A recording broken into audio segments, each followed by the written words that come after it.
কর্ম এবং ফল। মানুষের স্বভাব হলো এটাই যে তিনি নিজের প্রত্যেক পরিশ্রমের প্রতিফল প্রার্থনা করেন। বেশিরভাগ সময় এই ফলাফলের চিন্তা করতে করতে, কল্পনা করতে করতে উনি কর্ম করতে থাকেন যে আমি এই কাজটা করলে এই ফল পাবো। সেই সব কল্পনা করতে থাকেন যা না তার হাতে আছে, না আছে অধিকার, আর না আছে নিয়ন্ত্রণ। উনি শুধু নিজের কর্ম করতে পারেন। উনি কি ফল পাবেন তা তার হাতে কখনোই নেই। তাই আপনিও শুধুমাত্র কর্ম করতে থাকুন, ফলের চিন্তা করবেন না। মনে রাখবেন, শিকড় এবং শাখা যেভাবে একে অপরের সাথে জড়িয়ে, সেইভাবেই একে অপরের সাথে জড়িয়ে কর্ম এবং ফল। যেরকম কর্ম আপনি করবেন সেরকম ফল আপনি অবশ্যই পাবেন। তাই এই ফলের আশায় কর্মের সময় কখনোই নষ্ট করবেন না, কারণ যে ব্যক্তি সময় নষ্ট করেন, সময় সেই ব্যক্তিকে অবশ্যই নষ্ট করে দেয়। কর্ম করুন নিঃস্বার্থভাবে, ফলের চিন্তা করবেন না, আর আমার সাথে ভালোবেসে বলুন রাধা রাধা। কর্ম এবং ফল। দেখতে গেলে এই সমস্ত ব্রহ্মাণ্ড এই দুইয়ের মাঝেই স্থির হয়ে আছে। মানুষজন কর্ম করেন ভালো ফল লাভের আশায়, আর ভালো ফল লাভের আশায় উনি এটাই ভুলে যান যে উনি যে কর্ম করছেন তা কি করছেন। আমি বলেছিলাম কর্ম করুন ফলের চিন্তা না করে, কিন্তু কি কর্ম করছেন সেই বিষয়ে ভাবাটাও অত্যন্ত আবশ্যক। নয়তো অনেক সময় আমরা এমন কর্ম করে ফেলি যা না চাইতেও বিষে পরিণত হয়, যা হয়েছে দুঃশাসনের সাথে, দুর্যোধনের সাথে, গুরু দ্রোণের সাথে। একজনের মানসিকতা উচিত ছিল না, একজনের বিবেক উচিত ছিল না, আরেকজন যে পক্ষ নির্বাচন করেছিলেন সেই পক্ষ উচিত ছিল না। আর যা কিছু ওনাদের সাথে হলো, আপনার, আমার, আমাদের সকলের সাথে তা হতে পারে। আমি বলেছিলাম কর্ম করুন, ফলের চিন্তা করবেন না, কিন্তু এই কর্মের বিষয়ে বিচার করে দেখাটাও ততটাই আবশ্যক। দেখুন, কর্ম করার উচিত প্রক্রিয়া ফলের চিন্তা না করা, কিন্তু যদি আপনার কর্ম শুভ হয় তাহলে তার ফলও নিয়তি আপনাকেই দেবে। সর্বদা কর্ম করার সময় এটা ভাবুন যে আপনার এই কর্ম এই সংসারকে, এই সমাজকে, আপনার পরিবারকে, আপনার আশেপাশের মানুষজনকে কোন দিশায় নিয়ে যাবে। যদি এটা সবার জন্য মঙ্গলময় হয় তাহলে কর্ম করতে থাকুন। আর হ্যাঁ, নিশ্চিত রূপে ফলের চিন্তা করবেন না। আসুন আমার সাথে ভালোবেসে বলুন রাধা রাধা। বটবৃক্ষের বীজ সর্ষের দানার থেকেও ছোট হয়, কিন্তু যখন তা নিজের রূপ ধারণ করে তখন তা বিশাল বৃক্ষের আকার ধারণ করে, যা সহস্র বছর ধরে বেঁচে থাকে, ছায়া প্রদান করে, পাখিদের আশ্রয় প্রদান করে, আর দেয় পথচারীদের বিশ্রাম করার স্থান। কেন? কারণ সেই ছোট বীজ তা মাটির ভেতরে গিয়ে নিজের খোলস ত্যাগ করে। অন্ধকারে থাকে সে, যতই আলো আসুক না কেন, যতই বর্ষা আসুক না কেন, সব সহ্য করে। আর তারপরে একটা চারা গাছ অঙ্কুরিত হয়, তারপর ধীর গতিতে একটা বিশাল বৃক্ষতে পরিণত হয়। দেখুন, জীবনে কঠিন সময় আসে, এই জন্য নয় যে আপনি হার মেনে নেবেন, এই জন্য আসে যাতে আপনি ভবিষ্যৎ নির্মাণের জন্য নিজেকে তৈরি করতে পারেন। যদি কঠিন সময়ে আপনি ওই বীজের মতো দৃঢ় হয়ে থাকতে পারেন, তাহলে আপনিও একদিন সেই বিশাল বৃক্ষের মতো নিজের অস্তিত্ব গড়ে তুলতে পারবেন, যা সহস্র বছর পর্যন্ত মনে রাখা হবে। আসুন আমার সাথে ভালোবেসে বলুন রাধা রাধা। এই ব্রহ্মাণ্ড কত বৃহৎ, তাই না? যার সম্মুখে এই পৃথিবীকেও একটা বিন্দুর মতো মনে হয়। আর এই পৃথিবীতে আমরা কে হই, আমাদের আকার কিরকম, আমাদের অস্তিত্বই বা কি? যখন আমরা এভাবে ভাবি তখন মনে হয় আমরা কিছুই নই। তা আমরা যখন কিছুই নই, তাহলে আমরা এত চিন্তা করি কেন? কি ভেবে ভয় পাই? কাকেই বা এত ভয় পাই? কে আমাদের মারতে পারে আর কেই বা আমাদের জন্ম দেবে? আত্মার আসলে না কখনো জন্ম হয় আর না কখনো মৃত্যু। আত্মা শুধুই শরীর বদল করে। আপনি, আমি আমরা সকলে এই শরীর নয়, আমরা হলাম আত্মা, যা হলো পরম আত্মার পরম অঙ্গ। সেই জন্য মনে রাখবেন, বাইরের কোথাও দেখবেন না, নিজের অন্তরের গভীরে গিয়ে দেখুন, আত্মাকে উপলব্ধি করতে শিখুন। ক্লেশ, ভয়, চিন্তা, এই সব কিছুর থেকে নিজেকে দূরে রাখুন, তাহলেই উপলব্ধি করতে পারবেন পরমাত্মাকে। তাহলে আসুন আমার সাথে ভালোবেসে বলুন, রাধা রাধা। পরিবর্তন এই সংসারের শাশ্বত নিয়ম। কোনো রাজা নেই যিনি চিরকাল রাজা থাকেন, কোনো ধনী ব্যক্তি নেই যিনি চিরকাল ধনী থাকবেন। এই সংসারে সূর্যের স্থান নেওয়ার জন্য চন্দ্রিমার আগমন ঘটে।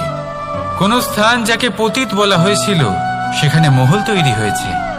কোন স্থান যাকে আজ মলিন বলা হয়েছে কাল সেখানে মন্দিরও স্থাপন হতে পারে। কোন ঋতু চিরকালের জন্য থাকে না, কখনো সময় চিরকাল একরকম থাকে না। আজ যা আপনার কাছে রয়েছে কাল অন্য কারোর ছিল, আজ যে আপনার কাছে রয়েছে কাল তা অন্য কারোর কাছে চলে যাবে। আপনার সাথে কিছু থাকলে তা হলো আপনার কর্ম, কিন্তু সেই কর্মের পরিণামও আপনার নয়। আপনি শুধু কর্ম করুন, বাকি সবকিছুই পরিবর্তনশীল। কিন্তু সেই পরিবর্তনকে দেখে ভয় পাওয়ার প্রয়োজন নেই, তাকে স্বাগত জানান। যদি আপনি হাসি মুখে সেই পরিবর্তনকে স্বাগত জানান, তাহলে এই পরিবর্তনও হাসি মুখে আপনার সাথে থাকবে। আসুন আমার সাথে ভালোবেসে বলুন, রাধা রাধা। সঞ্চয়। মানুষের যখন থেকে বোধ বুদ্ধি হয় সঞ্চয় করতে আরম্ভ করে দেন। সঞ্চয় করতে থাকেন ভোজনের, সঞ্চয় অর্থের, সঞ্চয় শক্তির। নিজের জন্য করেন, নিজের পরিবারের জন্য করেন, নিজের স্ত্রীর জন্য করেন, সন্তানের জন্য করেন, সন্তানের সন্তানের জন্যও সঞ্চয় করেন।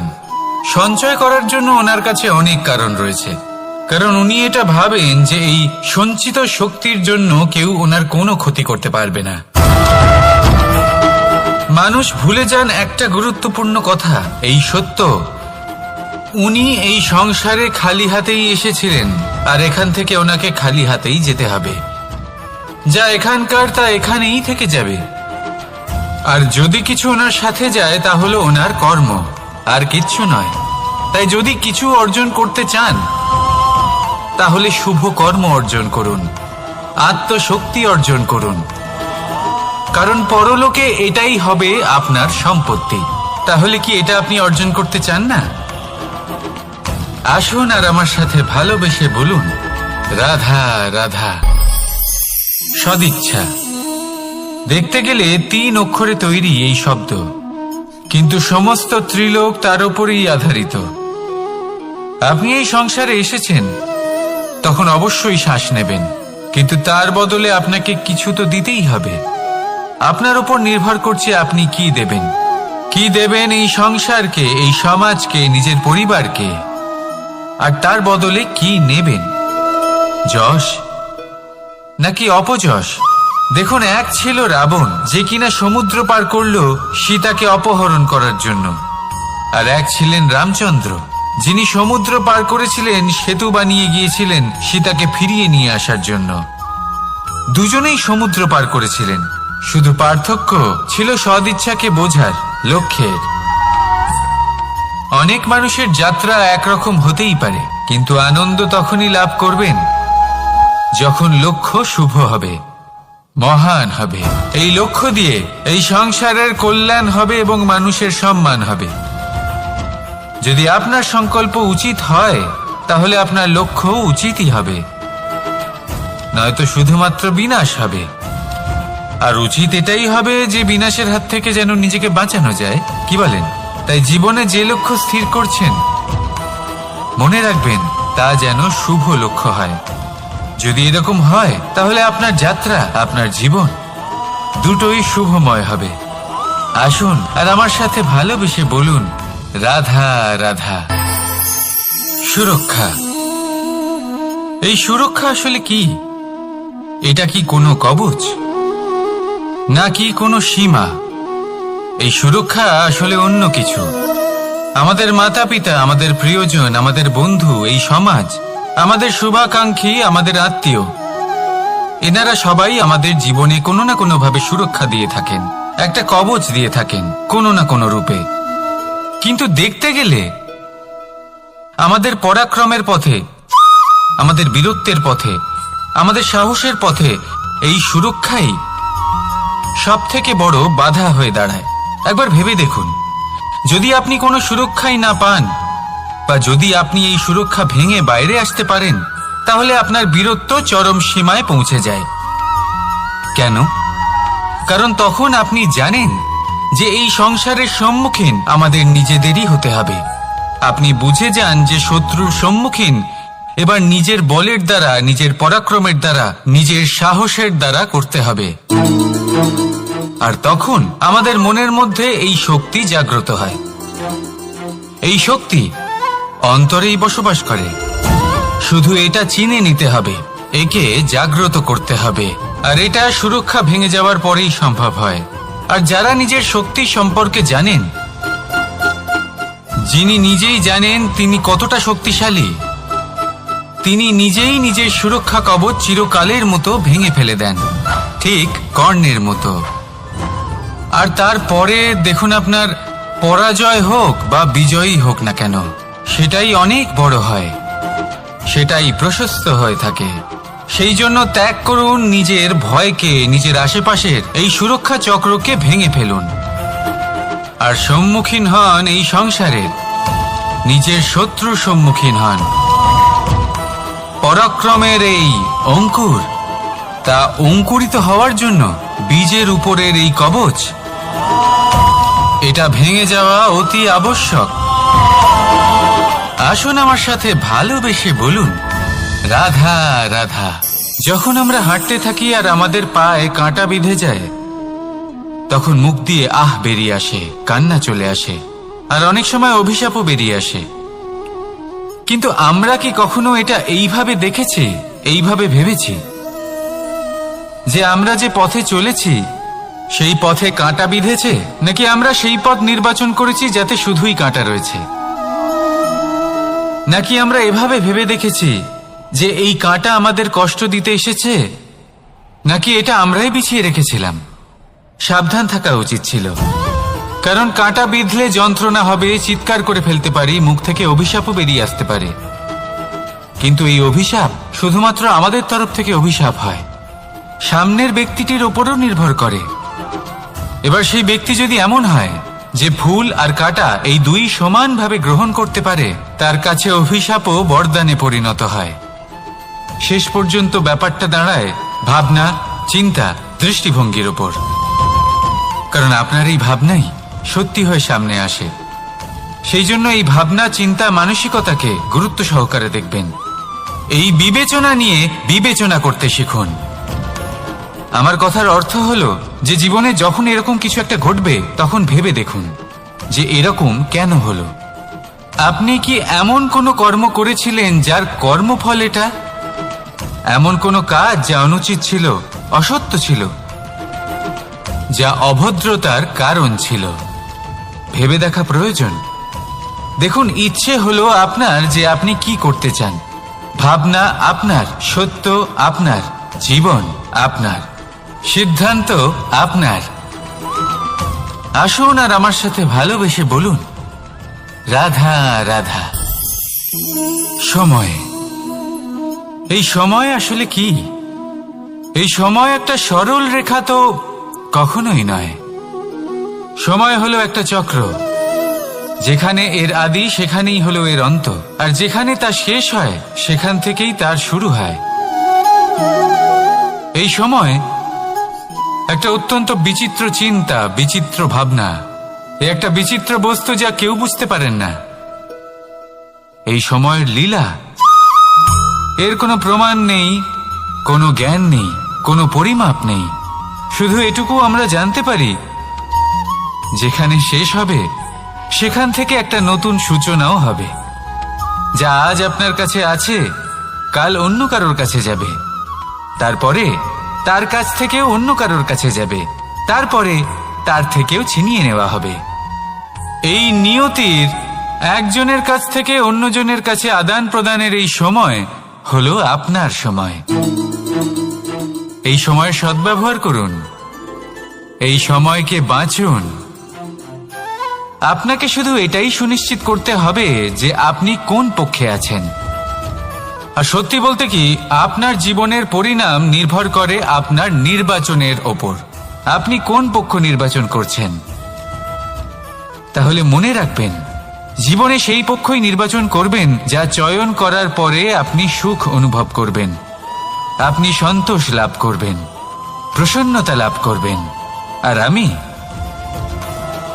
আমি এটাই সুনিশ্চিত করব যে এই পক্ষ যেন শান্তির পক্ষ হয়,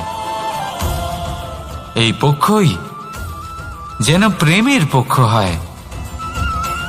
তাহলে চিন্তা করবেন না, আর আসুন আমার সাথে ভালোবেসে বলুন, রাধা রাধা।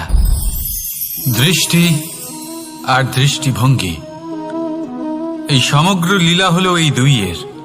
বিচিত্র হতে পারে, কিন্তু এটাই সত্যি। এবার আপনাকে একটা উদাহরণ দিয়ে বোঝাই।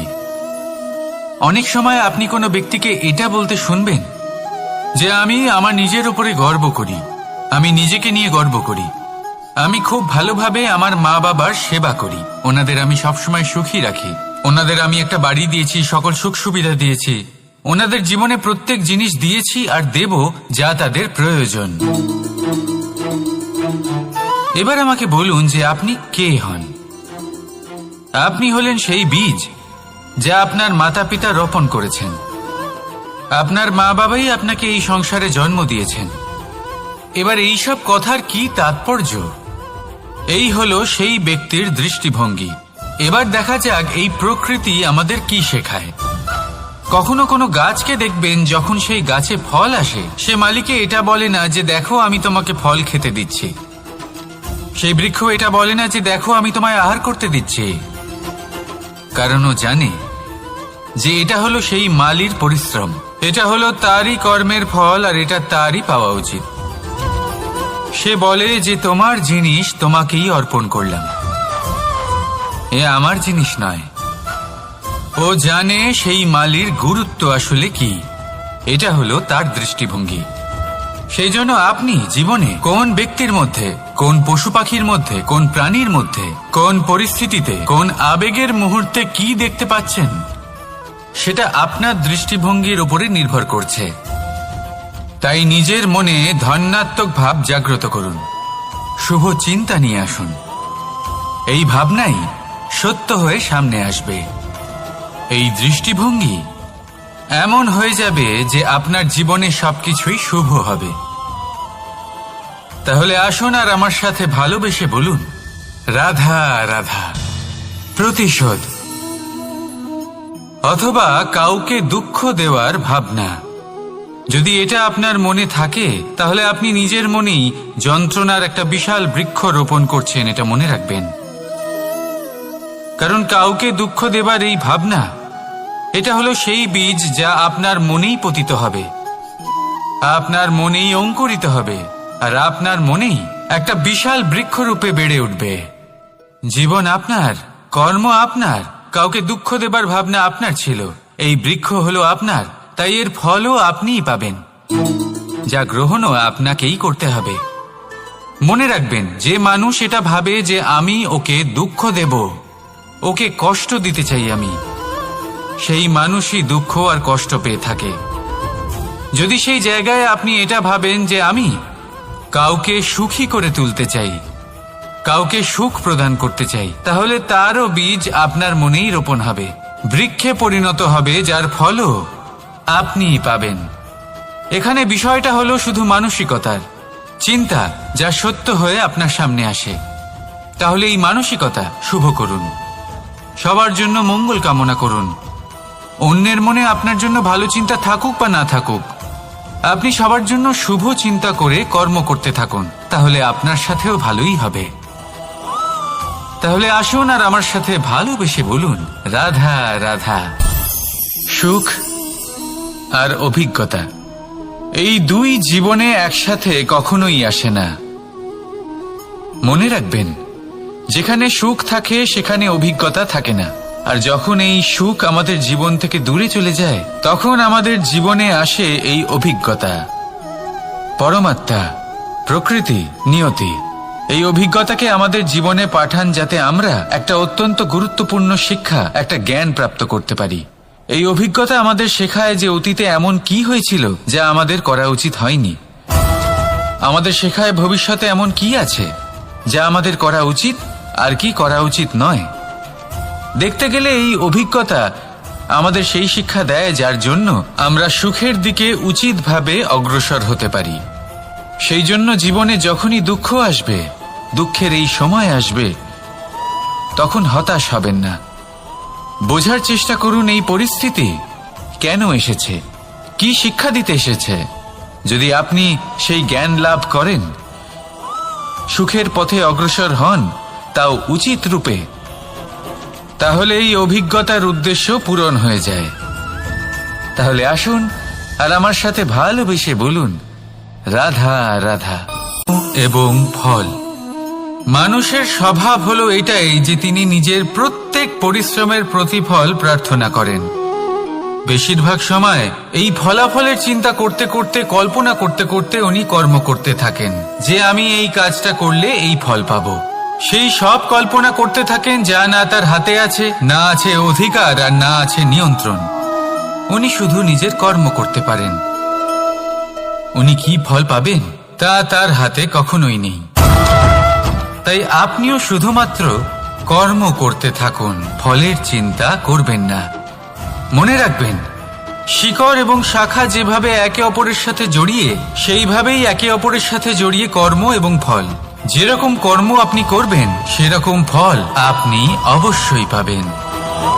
তাই এই ফলের আশায় কর্মের সময় কখনোই নষ্ট করবেন না, কারণ যে ব্যক্তি সময় নষ্ট করেন, সময় সেই ব্যক্তিকে অবশ্যই নষ্ট করে দেয়। কর্ম করুন নিঃস্বার্থভাবে, ফলের চিন্তা করবেন না। আর আমার সাথে ভালোবেসে বলুন, রাধা রাধা। কর্ম এবং ফল। দেখতে গেলে এই সমস্ত ব্রহ্মাণ্ড এই দুইয়ের মাঝেই স্থির হয়ে আছে। মানুষজন কর্ম করেন ভালো ফল লাভের আশায়, আর ভালো ফল লাভের আশায় উনি এটাই ভুলে যান যে উনি যে কর্ম করছেন তা কি করছেন। আমি বলেছিলাম কর্ম করুন ফলের চিন্তা না করে, কিন্তু কি কর্ম করছেন সেই বিষয়ে ভাবাটাও অত্যন্ত আবশ্যক। নয়তো অনেক সময় আমরা এমন কর্ম করে ফেলি যা না চাইতেও বিষে পরিণত হয়, যা হয়েছে দুঃশাসনের সাথে, দুর্যোধনের সাথে, গুরু দ্রোণের সাথে। একজনের মানসিকতা উচিত ছিল না, একজনের বিবেক উচিত ছিল না, আরেকজন যে পক্ষ নির্বাচন করেছিলেন সেই পক্ষ উচিত ছিল না। আর যা কিছু ওনাদের সাথে হলো, আপনার, আমার, আমাদের সকলের সাথে তা হতে পারে। আমি বলেছিলাম কর্ম করুন, ফলের চিন্তা করবেন না, কিন্তু এই কর্মের বিষয়ে বিচার করে দেখাটাও ততটাই আবশ্যক। দেখুন, কর্ম করার উচিত প্রক্রিয়া ফলের চিন্তা না করা, কিন্তু যদি আপনার কর্ম শুভ হয় তাহলে তার ফলও নিয়তি আপনাকেই দেবে। সর্বদা কর্ম করার সময় এটা ভাবুন যে আপনার এই কর্ম এই সংসারকে, এই সমাজকে, আপনার পরিবারকে, আপনার আশেপাশের মানুষজনকে কোন দিশায় নিয়ে যাবে। যদি এটা সবার জন্য মঙ্গলময় হয় তাহলে কর্ম করতে থাকুন। আর হ্যাঁ, নিশ্চিত রূপে ফলের চিন্তা করবেন না। আসুন আমার সাথে ভালোবেসে বলুন, রাধা রাধা।